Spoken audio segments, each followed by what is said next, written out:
Solana against BTC. Here we are for Solana. Sol is scaring me. Why is Sol scaring me? Because Sol, look at this. Okay, let's look at it on a weekly. Look at this. It's like as if it's curving back down. You see that? It's like it's curving back down. I was anticipating another high though.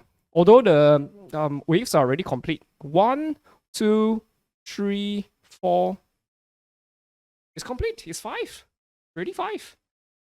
Of course, there could be some shenanigans before we go back down. For sure, right? Clearing all these clusters of buys before coming back down. But to be honest, I would prefer Solana to come back down as fast as possible so that we can complete the squeeze and then Solana goes bananas eventually. So the assumption is that this is a wave 1, 2, sorry, A, B, coming down for a C, get a D and E, right? 5 waves. And after that pump, that's it, we break. Like what we saw on XRP, if you go back to XRP, right? We saw this on XRP. We mentioned this possibility eventually. It actually did break 1, 2, 3, 4, 5, pump, we break. It's not textbook perfect though. The point is that yeah, you gotta look at the nuances. Once you've done this for a few years, you will kind of be able to spot the squeezes and the potential wave E before the break. So now we are expecting a wave C to come for Sol BTC. Sol USD still looks greenish. Although for Sol USD, if you move up to the monthly, right, you can already see that this is a clear wave 1. This is a clear wave 2. Up 3, 4, very likely a 5. You can see it, Sol USD. So yeah, I suspect that we're very close to the end. We're very, very close to the end. We've already taken out the highs here, which is great. But we still need to see a consolidation first. But Sol has been weak though against BTC. So I would prefer it to drop back down. Drop back down to where? Okay, just pull out a Fibonacci retracement.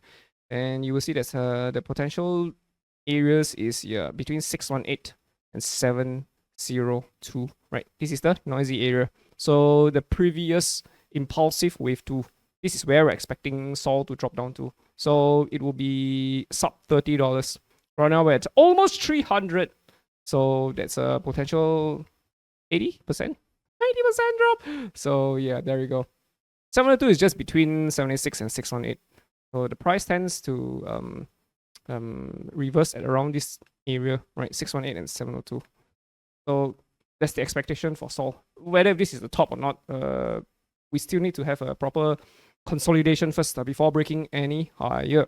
If you were to look back in the previous Sol bull run, right, you can also count the 5 waves. It's very subtle, but you can count the 5 waves. Whole thing is a 1. Yes, it's a wave 1. 1, 2, 3, 4, 5. This whole thing is a wave 1, right?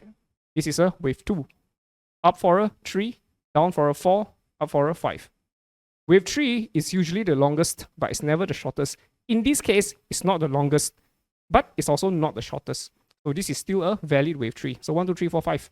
Again over here, same thing. 1, 2, 3, 4. You can count the waves. You can count the waves. So it's not too far away though. So even when Sol drops, all the other Sol meme coins and altcoins will probably drop much, much, much harder. So be careful about staying in the trade or not securing your profits. You should actually be securing profits as you go along because you just never know when things might drop potentially 90%.